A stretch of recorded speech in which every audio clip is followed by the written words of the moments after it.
So এই ভিডিওটোত আমি আলোচনা কৰিম ক্লাছ 9 ৰ ইংলিছৰ এ স্লাম্বাৰ ডিড মাই স্পিৰিট চিল নামৰ কবিতাটোৰ ভিতৰুৱা কেইটামান ইম্পৰ্টেণ্ট MCQ অৰ্থাৎ multiple choice question answer.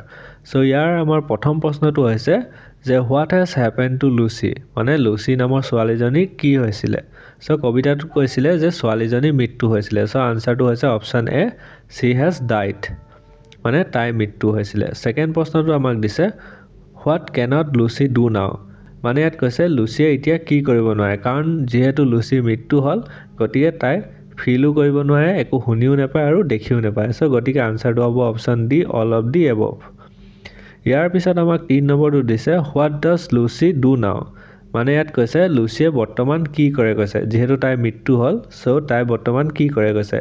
So ইয়াৰ আনসাৰটো হৈছে option A, move all along with the earth, মানে পৃথিৱীখনৰ লগত তাইও গতি কৰে বুলি কৈছে। ইয়াৰ পিছত আমাক 4 নম্বৰটোত দিছে যে what does luchi move with, মানে লুচিয়ে কিহৰ সৈতে ঘূৰি ফুৰে কৈছে। সো আমাক টোটেল অপশ্যন 4টা দিছে। প্ৰথমটো দিছে ৰক, সেকেন্ডটো দিছে ষ্টন, 3 নম্বৰটো দিছে ট্ৰিজ আৰু 4 নম্বৰ দিছে all of the above. So আনসাৰটো হ'ব অল অফ দি এবভ, মানে গোটেইকেইটাৰ লগতে গতি কৰে বুলি কৈছে। ইয়াৰ পিছত আমাক 5 নম্বৰটো দিছে what type of child was Lucy, so Lucy কেনেকুৱা ধৰণৰ শিশু আছিলে বুলি কৈছে। সো আনসাৰটো হৈছে সুইট, তাই এজনী সুইট ছোৱালী আছিলে। ইয়াৰ পিছত 6 নম্বৰটোত দিছে does Lucy feel the touch of earthly life now, মানে ইয়াত কৈছে যে তেওঁ এতিয়া জীৱিত অনুভৱ কৰেনে। আনসাৰটো হ'ব অপশ্যন বি, নো, কাৰণ তাই যিহেতু মৃত্যু হ'ল সো গতিকে তাই লাইফ ফিল নকৰে। ইয়াৰ পিছত আমাক 7 নম্বৰটো দিছে who is the point of the poem a slumber did my spirit chill. So ইয়াত কৈছে যে এ স্লাম্বাৰ ডিড মাই স্পিৰিট চিল কবিতাটোৰ কবি কোন। সো আনসাৰটো হৈছে option D, William Wordsworth. So তেওঁৱে হৈছে লেখক। এতিয়া তোমালোকে যদি ইমানলৈকে চালা তেনেহ'লে ছাবস্ক্ৰাইব কৰিব নাপাহৰিবা। ইয়াৰ পিছত আমাক 8 নম্বৰটোত দিছে what was the name of the girl whom the poet love, মানে ইয়াত কৈছে যে লেখকে ভাল পোৱা ছোৱালীজনীৰ নাম কি আছিলে। আনসাৰটো হৈছে লুচি। সো ইয়াৰ পিছত আমাক 9 নম্বৰটোত দিছে what is the poem about, মানে ইয়াত কৈছে যে স্লাম্বাৰ ডিড মাই স্পিৰিট চিল কবিতাটো কিহৰ ওপৰত লিখা হৈছে। আনসাৰটো হৈছে option A, it is dedicated to the poet's beloved, মানে ইয়াত তেওঁ নিজৰ প্ৰিয়জনৰ বিষয়ে লিখিছে এই কবিতাটো, সেইটোৱে হৈছে পয়েমটো অল এবাউট। ইয়াৰ পিছত 10 নম্বৰটো আমাক দিছে what is Lucy not able to feel after death, so লুচিয়ে মৃত্যুৰ পিছত কি কি ফিল নকৰে বা অনুভৱ নকৰে।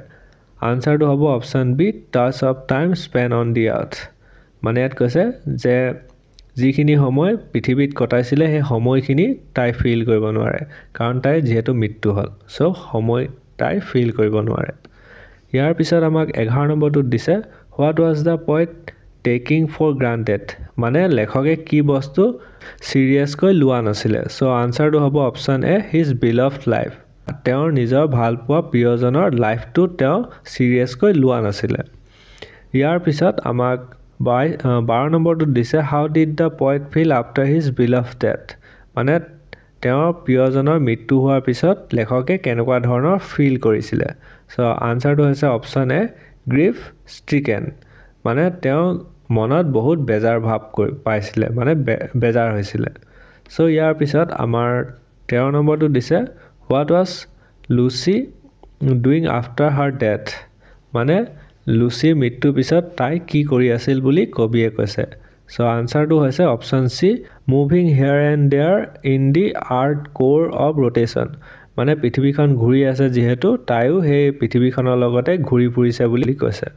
ইয়াৰ পিছত আমাক 14 নম্বৰটোত দিছে what did the poet never feel before Lucy's death, মানে লুচিৰ মৃত্যু হোৱা আগলৈকে লেখকে কি ধৰণৰ একো ফিল কৰা নাছিলে। আনসাৰটো হৈছে option B, any kind of fear, কোনো ধৰণৰ ভয় তেওঁ ফিল কৰা নাছিলে লুচিৰ মৃত্যুৰ আগতে, আৰু লুচিৰ মৃত্যুৰ পিছত তেওঁ সেই হেৰুৱাৰ কথা ভাবি ভয় কৰিছিলে। ইয়াৰ পিছত আমাক 15 নম্বৰটোত দিছে what is the rhyming scheme of the poem, so মানে কবিতাটো কোনটো ৰাইমিং স্কিমত আছে। আনসাৰটো হৈছে option C, A B C D, মানে এইটো পেটাৰ্ণত আছে কৈছে। ইয়াৰ পিছত আমাৰ 16 নম্বৰটোত দিছে যে হেজ লুচি এনি মোশ্যন নাও, মানে কৈছে লুচিয়ে বৰ্তমান লৰচৰ কৰিব পাৰেনে। আনসাৰটো হৈছে অপশ্যন বি, নো, কাৰণ তাইৰ মৃত্যু হ'ল গতিকে তাই লৰচৰ কৰিব নোৱাৰে চ' এই ভিডিঅ'টোত ইমানে আছিলে এতিয়া তোমালোকে যদি ইমানলৈকে চালা তেনেহ'লে ছাবস্ক্ৰাইব কৰিব নাপাহৰিবা